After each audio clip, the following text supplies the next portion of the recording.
할렐루야, 만나서 반갑습니다. 우리 옆 사람과 함께 인사 나누겠습니다. 잘 오셨습니다. 주님의 사랑으로 사랑하고 환영합니다. 반갑습니다.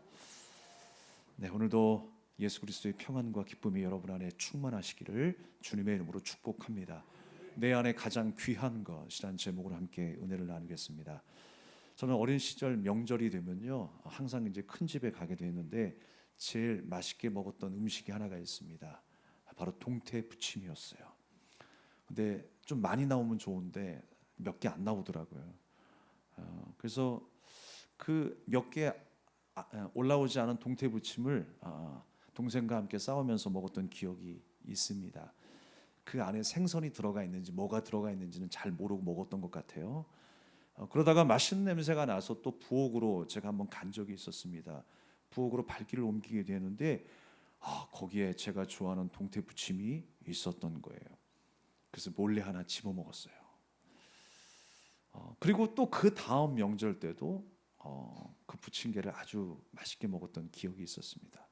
근데 놀라운 사실은 부엌에 찾아갈 때마다 그 부침개를 담아 놓았던 플라스틱 망사 쟁반이 있잖아요. 여러분 아실 거예요. 지금도 기억하는 게 색깔이 녹색으로 기억이 돼요. 그 플라스틱 망사 바구니가 명절 때마다 부서져 있는 거예요. 그래서 그것이 부서져 있으면 가시처럼 막 이렇게 나와 있잖아요. 다음 명절 때 가면 더 부서져 있어요. 또 그 다음 명절 때 가면 더 부서져 있어요. 그러니까 이게요, 제가 동태 부침을 맛있게 먹다 보니까 너무 먹고 싶은 부침개에 집중을 하다 보니까 별 희한한 상상에 다 들었어요. 뭐냐면, 야, 동태 부침개 안에 뭐가 들었을까? 생선 가시라는 건 생각도 못하고, 이 바구니를 잘라가지고, 이 플라스틱을 잘라가지고 동태 부침개에 집어넣구나. 그러니까 씹다 보면 가시 같은 게 입에 걸리지라는 생각을 했던 것 같아요. 그렇게 맛있게 먹었던 생각이 들었습니다. 점점 바구니가 줄어들고 가시가 입에 걸리니까 어이없는 상상을 했던 것 같습니다. 제 어린 시절에 명절 때 경험했던 작은 추억이었어요. 추석 풍경이 사뭇 달라지고 있습니다. 우리가 추석하면 생각나는 것이 바로 이 송편 아니겠습니까? 저도 어린 시절 이 송편을 먹을 때마다 항상 그 안에 뭐가 들어있냐면 설탕과 깨가 버무려진 그 안고가 있었고, 또 하나는 콩이었어요.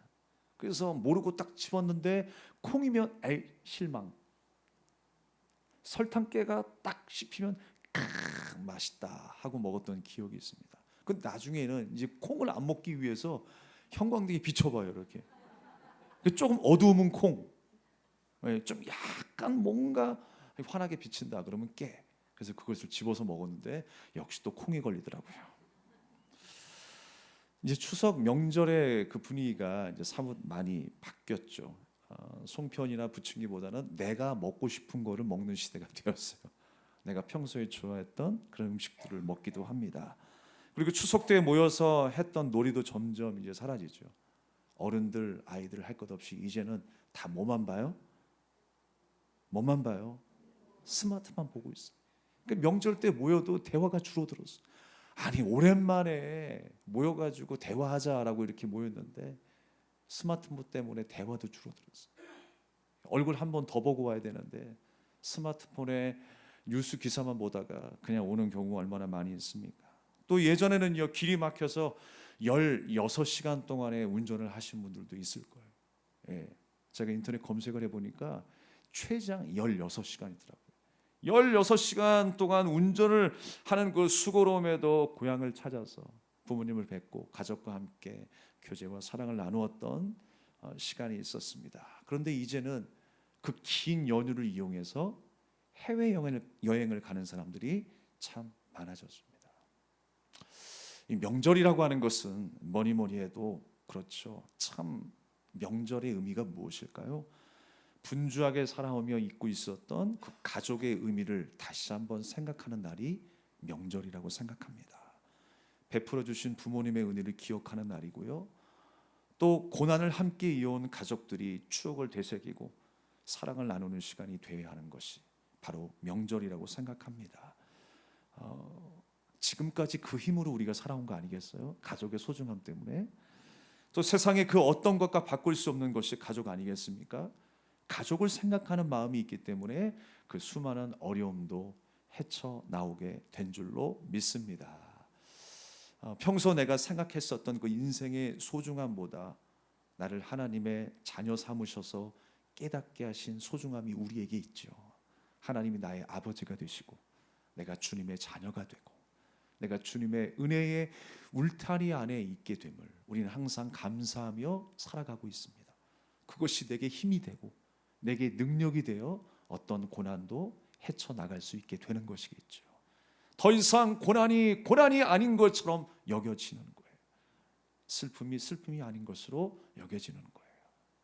작은 것이 커 보이기도 하고요. 하찮은 것이 소중하게 여겨지기도 하게 되었습니다. 그 모든 것이 무엇 때문에요? 하나님의 은혜 때문에 그렇게 된 거예요.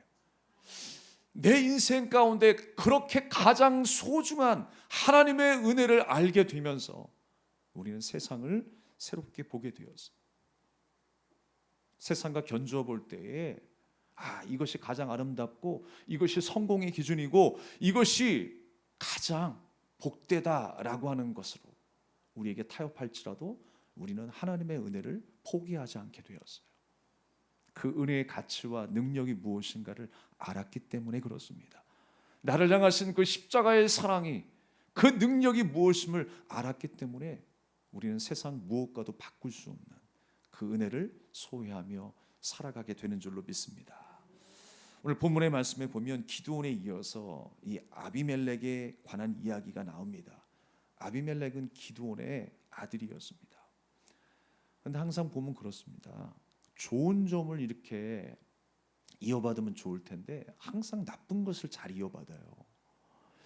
믿음의 계보를 좀 이어가면 좋을 텐데 꼭 이 악함의 계보를 이어가는 우리 사람들의 모습을 볼 수가 있습니다. 좋은 점을 본받는 게 그렇게 어려운 것 같아요. 나쁜 것은 쉽게 본받는 것 같아요. 그리고 나쁜 영향은 고스란히 이스라엘 백성들 전체에 영향을 미치게 되었습니다. 이걸 보면요, 반드시 믿음의 계보라고 하는 것이 혈통으로 이루어지지 않는다는 것을 알게 됩니다. 기드온이 훌륭한 일을 했기 때문에 아비멜렉이 훌륭한 일을 한다? 반드시 그런 건 아니더라고요. 그가 사사의 아들이기 때문에 하나님의 거룩한 일들을 행하겠지 꼭 그것만은 아니더라고요. 사사의 아들이라 할지라도 목사의 자식이라 할지라도 선교사의 자식이라 할지라도 반드시 그 인격과 삶을 다 살아낸다? 그렇지는 않은 것 같아요. 물론 특정한 직업에 있어서 누구보다 더 이해하는 정도는 그 폭은 그 깊이는 더 할 수 있겠죠. 그런데 그의 인격과 삶을 다 살아낼 수 있을지는 보장할 수 없는 것입니다. 그래서 우리는 항상 깨어 있어야 하고 옳고 그름에 판단할 수 있는 지혜를 하나님 앞에 구하며 살아야 하는 것입니다. 기드온이 어떤 역사를 경험했어요? 불가능한 상태에서 하나님의 놀라운 은혜를 경험했습니다. 주님이 승리를 맛보게 하셨어요. 300명의 숫자로 13만 5천 명 미디안 대군을 물리치게 하셨어요. 그렇다면 여러분, 미디안 마음속에 간직해야 하는 마음은 이제 어떤 마음이에요? 왕이신 하나님이 높임을 받으셔야 합니다. 이 마음을 간직하며 살아야 하는 거예요. 모든 것이 하나님의 은혜였습니다 라고 하는 믿음의 고백을 가지고 살아야 할 사람이 기드온이었어요. 근데 어느 순간에 이 기드온도 그 마음이 변질되기 시작했죠. 그러니까 저번 시간에 이어서 더 구체적으로 이 기드온의 그 삶의 행적은 어땠는지를 좀 살펴보려고 하는데요. 이 기드온이 어떤 실수를 벌였습니까? 왕이신 하나님만이 높임을 받으셔야 됩니다 라고 하는 것이 기드온의 마음이었는데 어느 순간에 자신이 높아지고 싶은 그 마음이 점점 들어차기 시작했어요.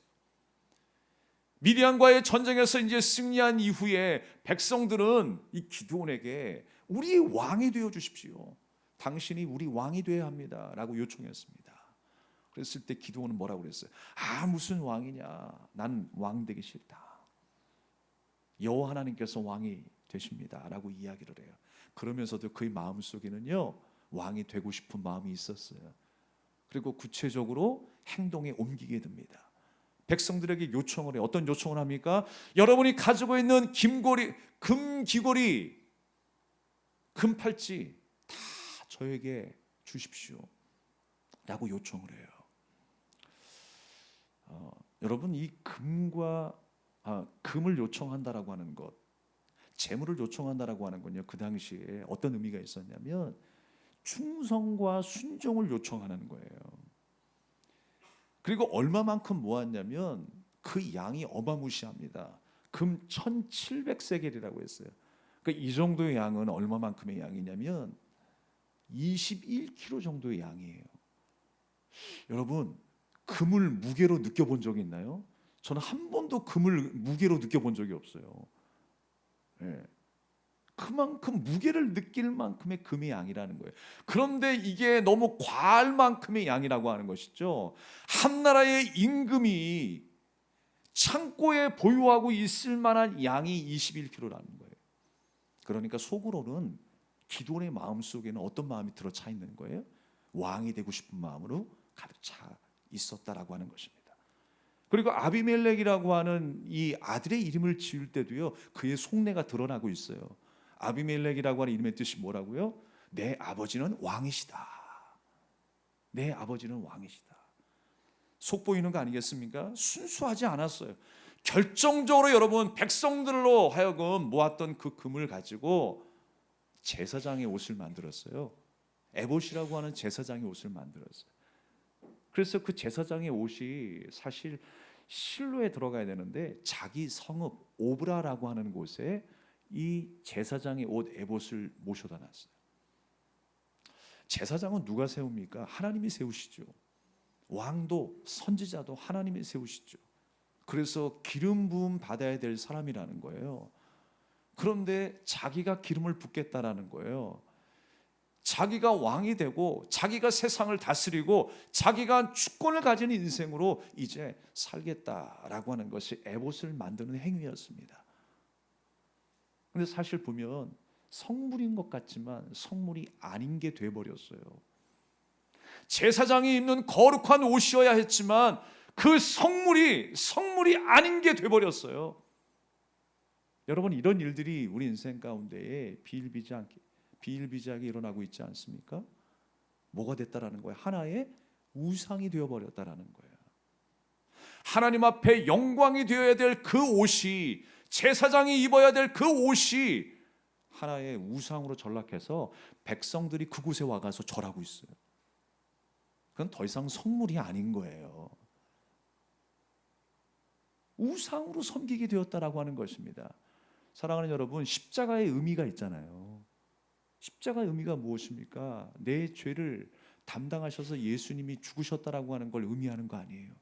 나의 옛사람이 십자가에서 죽었다라고 하는 의미 아니겠습니까?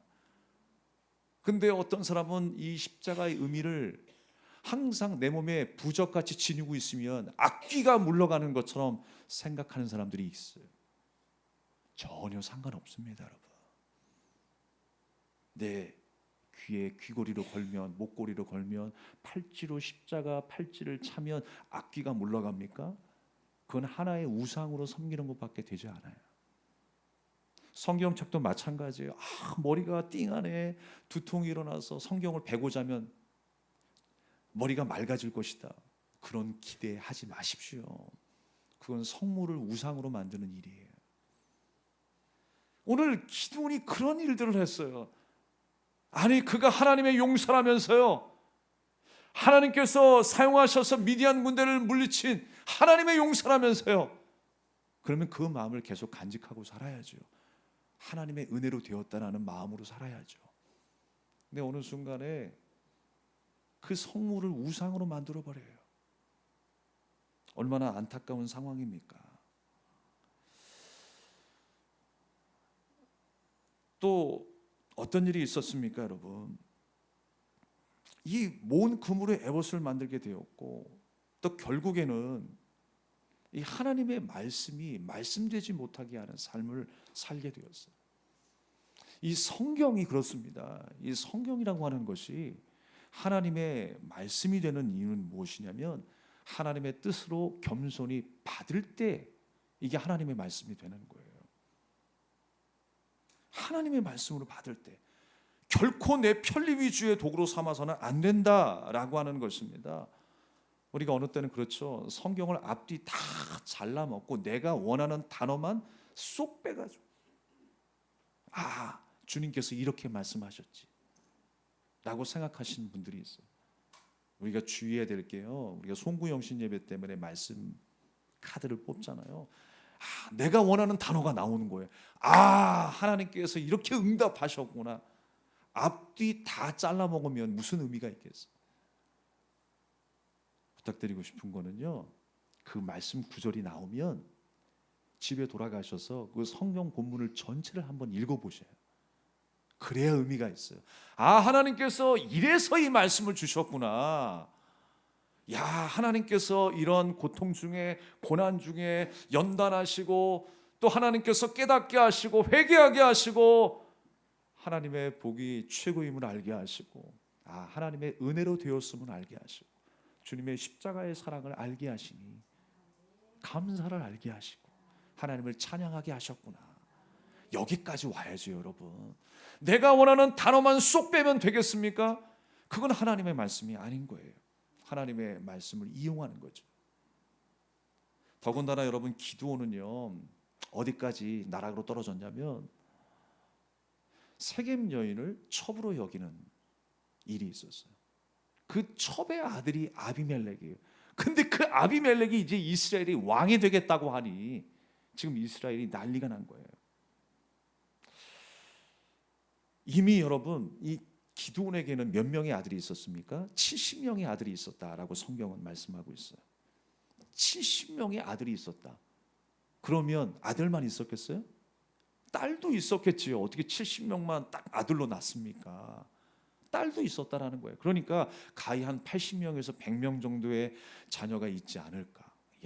여러분, 한 가정에서 7, 80명, 많으면 100명까지의 자녀가 있다라고 하는 거예요. 부지런해야 돼요. 기드온이 여러 여자를 만나고 돌아다녔다라는 거예요. 이게 지금 이스라엘의 여인뿐만이 아니라 이제는 저 세겜 땅에, 가나안 출신의 세겜 땅에 그 여인까지 첩으로 삼아서 아비멜렉을 낳은 거예요. 얼마나 부지런했겠습니까? 근데 문제가 되는 건 뭐냐면요, 하나님 중심으로 여호와 신앙으로 살다가 어느 순간 개인의 유익과 야욕을 위해서 혼합주의 신앙으로 전락했음을 우리에게 보여주고 있는 거예요. 율법을 어기고 이스라엘 중심, 하나님께서 허락하신 그 이스라엘 땅에서 이스라엘 백성들과 함께 혼인가약을 맺고 살아간 것이 아니라 이제 이방 땅 출신의 세겜 땅의 그 여인과 함께 결혼함으로 말미암아 혼합주의 신앙을 가지게 된 이 기드온이었다라는 것을 알 수가 있습니다. 그러니까 한마디로 그래요. 주의 나라와 영광을 위해 살다가 개인적인 일에 얽매이게 되었다라고 하는 것입니다. 우리가 그 찬양을 참 많이 부릅니다. 부름받아 나서니 어디든지 가오리다 라고 고백을 합니다. 근데 어느 순간에 내가 가고 싶은 곳을 선별해서 가요. 누구든지 주의 사랑으로 사랑하고 용서하겠습니다 라고 기도하지만 내가 선별해서 용서하고 선별해서 사랑하고 선별해서 섬기기를 그렇게 우리가 선택하잖아요. 사랑하는 여러분, 지금 기드온도 자기가 원하는 방식으로 자기가 뜻하는 삶을 추구하며 살아가기 시작했다라고 하는 것입니다. 그런데 그 모습을 그의 아들이었던 아비멜렉이 똑같이 닮아가기 시작했어요. 믿음의 계보를 잇기보다 개인의 욕망을 위해서 살아가기 시작했다라고 하는 것입니다. 우리가 주님의 자녀로 산다라고 하는 그 기쁨과 그 자랑스러움이 어떤 이유에서 생깁니까? 나를 향한 크고 놀라운 하나님의 은혜가 경험되어졌기 때문에 그렇게 고백할 수 있는 거 아니겠어요? 나를 통해서 주께서 선하신 계획을 세우셨다라고 하는 것을 내가 깨닫게 되는 그 순간부터 주의 놀라우신 그 은혜와 사랑에 대해서 감사하게 되고 어떠한 고난도 우리가 이기게 되는 것 아니겠습니까? 근데 어느 순간에 하나님이 주신 그 확신과 그 믿음을 송두리째 잃어버리고 살아가게 되었어요. 어느 날 이 아비멜렉이 그의 어머니가 이제 세겜 출신이라는 것을 알면서 혈족 관계를 내세워서 그 어머니 형제들에게 부탁을 합니다. 인기몰이를 하는 거죠. 70명의 사람이 여러분들을 다스리는 게 좋겠습니까? 아니면 나 한 사람이 여러분을 다스리는 게 좋겠습니까? 라고 이야기합니다. 그때 세겜 사람들이 그래도 골육의 관계에 있으니까 가까운 사람인 그 아비멜렉을 왕으로 세우는 게 좋겠다라고 생각해서 그렇게 허락을 했어요. 이 아비멜렉은 그렇습니다. 그러니까 그는 이스라엘의 혈육으로, 가나안의 혈육으로 자신의 야욕을 이루기 위해서 인기몰이를 하고 있는 중이에요. 필요하다면 이쪽에서, 또 아니면 저쪽에서 인기몰이를 하고 있습니다. 자신의 유익을 위해서라면 신앙도 없고 자존심도 버리는 거예요. 결과는 어떻게 되었습니까? 아비멜렉이 이제 왕으로 등극하게 생겼어요. 아비멜렉을 받아들여서 바알브리 신전에서 은 70개를 주었다라고 기록하고 있어요. 근데 이 아비멜렉이 은 70개로 뭐를 하냐면 방탕했다라고 했어요. 또 경박한 사람들을 세워서 자기를 수중들게 했다라고 했습니다. 그래서 이 아비멜렉은 욕망의 노예가 되어가고 있었던 거예요. 그리고 그 이 한 일이 뭡니까? 경박한 사람들을 내세워서 자기 배다른 형제 70명들을 다 죽여버립니다. 다 죽여버려요. 근데 그 와중에 이스라엘이 이것으로 그냥 다 몰락하고 끝나는 줄 알았는데 하나님께서 한 사람을 살려주시죠. 그 사람의 이름이 바로 요담입니다. 요담이라고 하는 한 사람이 살게 되었어요. 그 요담이 세겜 사람들에게 외칩니다. 세겜 사람들에게 저주하듯이 하나님의 심판이 있을 거라고 외쳤습니다. 그러면서 비유 몇 가지를 들어요. 그 비유가 오늘 말씀의 핵심이에요. 어떤 비유를 들었을까요? 오늘 그 말씀 속에 보게 되니까 감람나무 이야기가 나와요. 감람나무. 많은 나무들이 그 감람나무에게 왕이 되라고 했다라고 하는 것입니다. 그랬더니 이 감람나무가 이렇게 이야기를 했대요. 얘들아, 나의 기름은 말이야 하나님과 사람을 영화롭게 해. 그래서 그걸 버리고 내가 어떻게 왕이 되어서 우쭐거리겠니? 나 그거 안 해 라는 거예요. 왕이 되기를 거부했어요. 또 포도나무에게, 무화과나무에게 우리 왕이 되라 라고 많은 나무들이 요청을 했대요. 그랬더니 뭐라고 이야기한 줄 아십니까? 이 무화과나무가 나의 단 것과 아름다운 열매를 나무들 위에 우쭐거리겠느냐? 그 모든 단맛과 그 아름다움을 버리고 내가 왕이 되겠느냐? 나 그러기 싫다라고 하는 거예요. 포도나무도 마찬가지죠. 사람들에게 기쁨을 주고 하나님께 기쁨이 되는 삶을 포기하지 않겠다라는 거예요. 그런데 가시나무에게 왕이 되라라고 한 일이 있어요. 많은 나무들이 가시나무에게 왕이 되라고 하니까 이 가시나무가 나를 왕으로 삼으려거든 내 그늘 아래 피하라 라고 이야기를 해요. 자기가 왕이 되고 싶다라는 것이죠. 그러나 내 뜻대로 행하지 않으면 불이 가시나무에서 나와서 너희들을 살 것이다 라고 이야기를 했어요. 내 명령에 순종해, 내 아래에 있어, 내가 왕이 될 거야 라고 하는 거예요. 그러니까 지금 아비멜렉의 마음이 딱 그 마음이었다라는 거예요. 그런데 요담의 그 외침은 어떤 외침이었습니까? 왕의 자격이 없는데 저 사람이 어떻게 왕이 되겠느냐 이거예요. 너희들 지금 잘 생각하고 있는 거 맞아? 바른 선택인 거 맞아? 정신 차려라고 하는 거예요. 세겜 사람들에게 왕의 자격이 없는 자가 어떻게 왕이 되겠느냐라고 하는 것입니다. 진실하고 의로운 행위를 너희들이 지금 하고 있느냐? 정신 바짝 차려야 된다라고 경고하고 있는 것입니다. 그러면서 하는 말이 우리 아버지가 예전에 미디안과 싸워서 너희를 건져냈지 않았느냐? 왜 그 은혜를 모르고 살아가느냐? 오히려 그 70명의 아들을 죽여버리고 여종의 아들인 이 아비멜렉을 왕으로 삼는다고 하니 얼마나 답답했겠습니까? 이게 잘한 일이야? 만약에 이게 잘한 일이면 너희들의 삶의 결과가 기쁨으로 나올 것이고 아니면 이 아비멜렉은 불의 심판을 받아 다 망하게 될 것이다. 요담이 저주를 심판해 버렸어요. 이 비유를 통해 여러분 생각할 수 있는 것은 무엇입니까? 하나님께서 내게 주신 고유의 사명이 있다라는 거예요. 감람나무에게 주신 사명이 무엇입니까? 그 기름을 내게 해서 하나님과 사람을 영화롭게 만드는 거였어요. 포도나무, 무화과나무도 단맛을 통해서 하나님과 사람을 기쁘게 하는 거라고 했어요. 그게 감람나무와 무화과나무와 포도나무의 사명이죠. 주님께서 나를 하나님의 자녀로 불러주셨을 때는 분명한 사명을 맡겨주셨어요. 하나님을 영화롭게 하는 일들과 또 세상을 이롭게 하는 그 사명을 우리에게 맡겨주셨어요. 그 성령의 열매를 맺게 하시는 은혜를 허락하셨어요. 근데 어느 순간에 우리가 세상과 타협하며 살면서 그 소중함을 잃어버리고 살아갑니다. 내게 주신 가장 귀한 것이 있는데, 그 사명, 그 은혜가 있는데 그 은혜를 쏟아버리고 세상의 것이 좋다고 자꾸만 타협하며 우리가 살아갑니다. 하나님의 은혜를 잊어버리고 살아가는 거예요. 그렇습니다, 여러분. 왕의 자리가 최고인 듯 못하겠습니까? 왕의 자리가 최고인 것 같아도 아니다라고 하는 거예요. 내가 높아지는 것이 가장 최고이다라고 하는 그 순간, 여러분, 주께서 내게 주신 은혜를 무엇으로 바꿀 수가 있겠습니까? 바꿀 수 없다라고 하는 것입니다.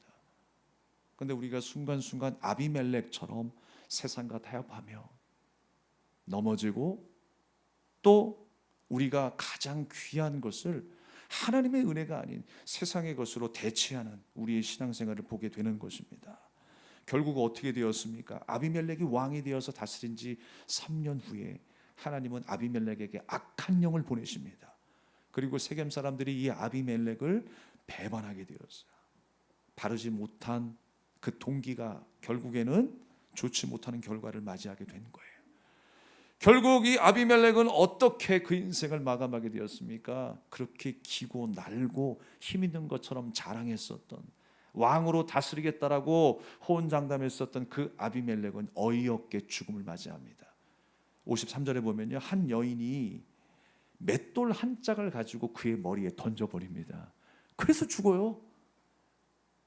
한 나라의 왕이, 장수가 이렇게 어이없게 죽어요.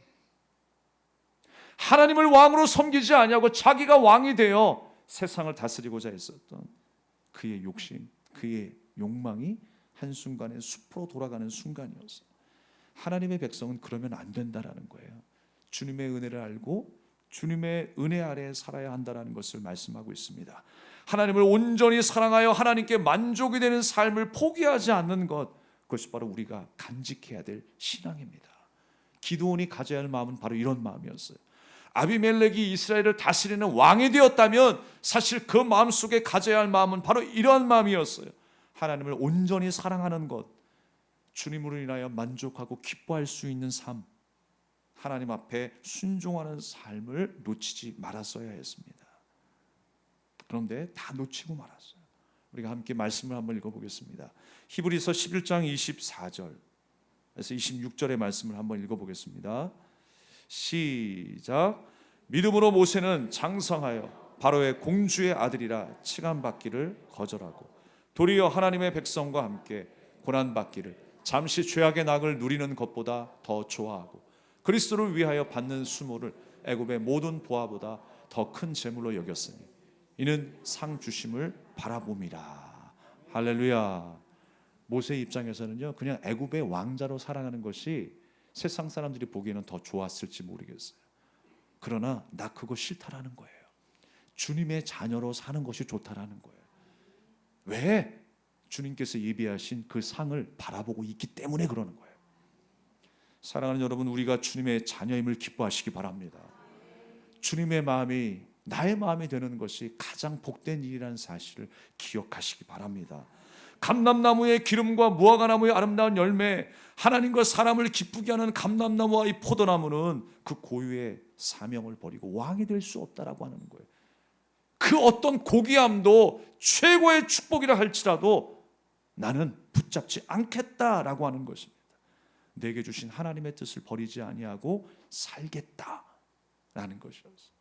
나는 하나님의 백성이니 바로의 공주로 살지 아니하고 하나님의 자녀로 살겠다라고 하는 것이었습니다. 사랑하는 여러분, 우리가 간직해야 될 것은 무엇입니까? 여러분, 한 주간의 삶 동안 최고의 가치로 여겼던 것이 무엇이었습니까? 우리가 또한 한 주간을 살아가게 될 터인데 우리가 무엇을 최고의 가치로 여기며 살아야 할까요?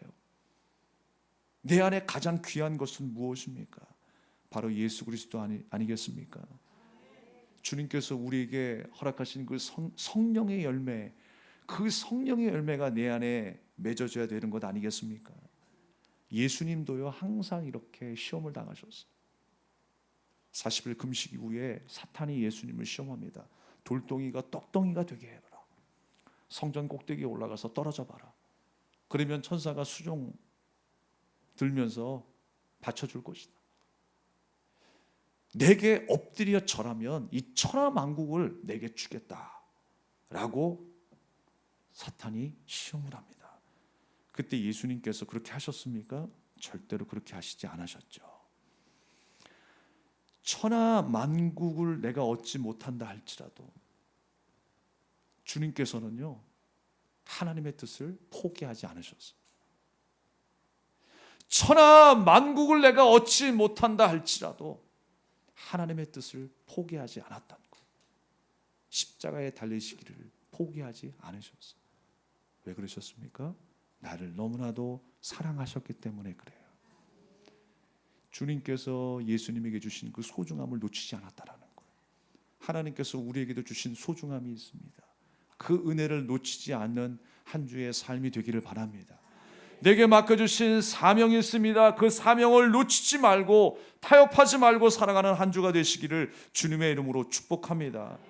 평범한 일상 가운데 우리에게 맡겨주신 사명이 있어요. 사명이라고 하니까 거창하게 생각하는데요, 거창하게만 생각하지 마십시오. 평범한 일상 중에 맺게 하시는 성령의 열매가 있어요. 조건 없이 사랑하는 일들, 오래 참고 기다리는 일들, 주의 말씀 앞에 충성하는 일들, 인내하며 절제하며 주님 오실 날을 기다리는 그 믿음, 그 믿음으로 살아내야 될 열매들이 있어요. 우리의 삶 속에 그렇게 열매를 맺고 살아가는 저와 여러분 되기를 바랍니다. 나 자신 스스로는 사실 그 열매들을 맺을 수 있는 능력이 털끝만큼도 없습니다. 그러나 주님이 약속하시기에 이 말씀을 붙잡고 우리가 순종하게 될 때에 그 열매를 맺게 하시는 능력과 지혜를 주시는 하나님께서 함께 하실 줄로 믿습니다. 이 마음, 이 믿음으로 사시는 저와 여러분 되기를 간절히 소망합니다. 말씀을 마치겠습니다. 내 안에 가장 귀한 분이 누구십니까? 바로 살아계신 예수 그리스도이십니다. 또 주님이 맺으신 그 열매를 맛본 일, 그것이 바로 내 인생 가운데 가장 소중한 일이 될 것입니다. 그 은혜 아래 사시고 그 은혜를 맛본 자로 사시고 그 은혜를 나누는 자로 사시는 여러분 될 수 있기를 주님의 이름으로 축원합니다. 우리가 함께 찬양하며 기도하겠습니다. 내 안에 가장 귀한 것 예수를 함이라. 그 은보다 더 귀한 것 예수를 함이라. 세상 지식보다 귀한 것 예수를 함이라. 내 안에 가장 귀한 것 예수를 함이라.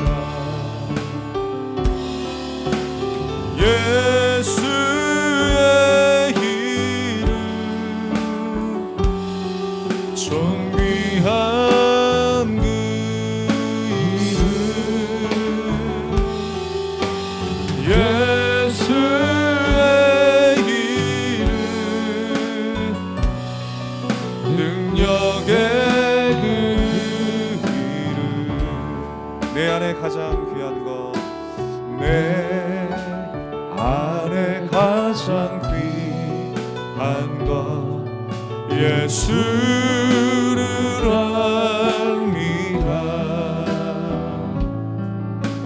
그 은보다 더 귀한 것 예수를 알미라.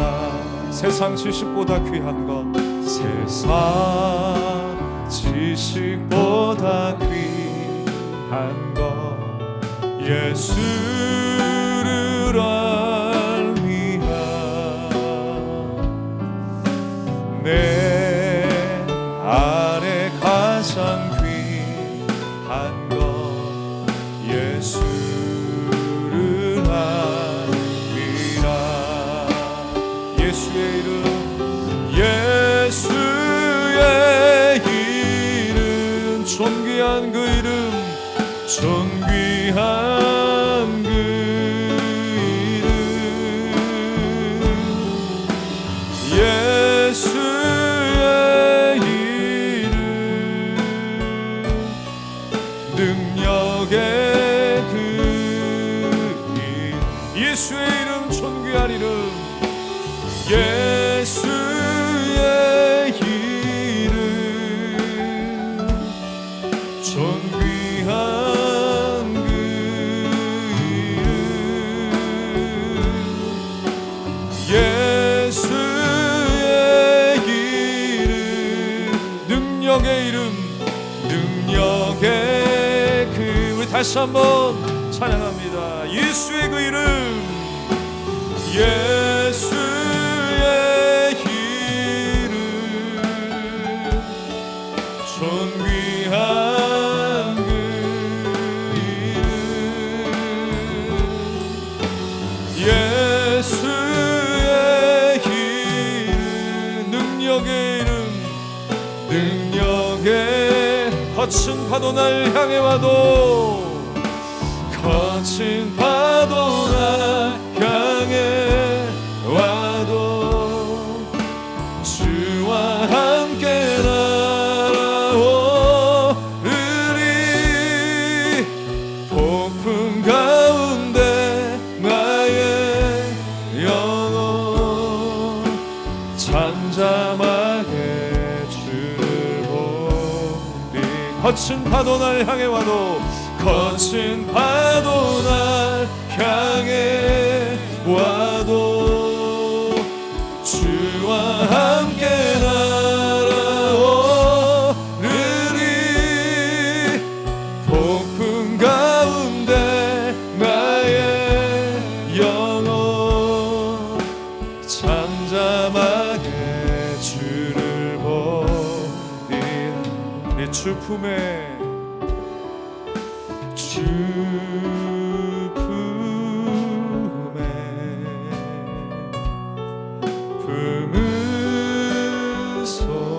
품으소서.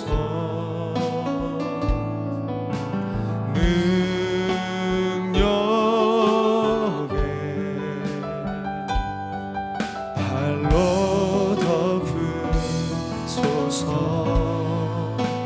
거친 파도 날 향해 와도 주와 함께 날아오르리. 폭풍 가운데 나의 영혼 잠잠하게 주를 보리라. 주님 안에 거하리, 주님 안에 나 거하리.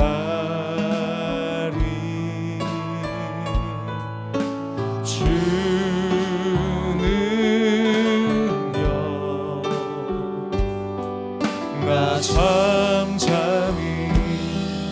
거친 파도 날 향해 와도, 거친 파도 날 향해 와도 주와 함께 날아오르리. 폭풍 가운데 나의 영혼 잠잠하게 거친 파도 날 향해 와도 거친 파도 날 향해 와도 주와 함께 날아오르리 폭풍 가운데 나의 영혼 잠잠하게 주를 보 우리 다시 한번 전심으로 거친 파도 날 향해 와도 주와 함께 날아오르리 폭풍 가운데 나의 영혼 잠잠하게 주를 보리라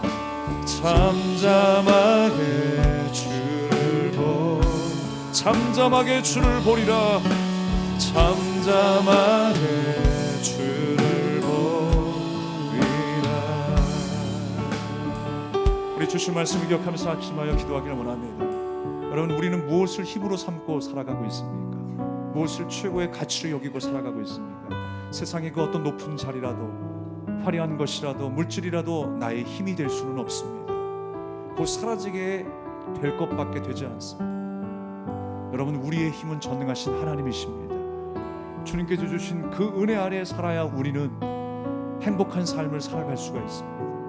거친 파도 날 향해 와도 이길 수 있는 능력이 주님 안에 있습니다. 여러분, 주 예수 그리스도의 이름으로 날아오르시기 바랍니다. 다시 한번 일어서는 여러분이 되기를 바랍니다. 다시 한번 부흥의 은혜를 경험하는 여러분이 되기를 원합니다. 세상과 타협하지 아니하고 하나님이 주신 그 은혜를 붙잡고 살아가는 인생, 주님 주신 사명을 감당하며 살아가는 인생이 되게 하여 주시옵소서. 우리 주 한번 외치고 기도하겠습니다.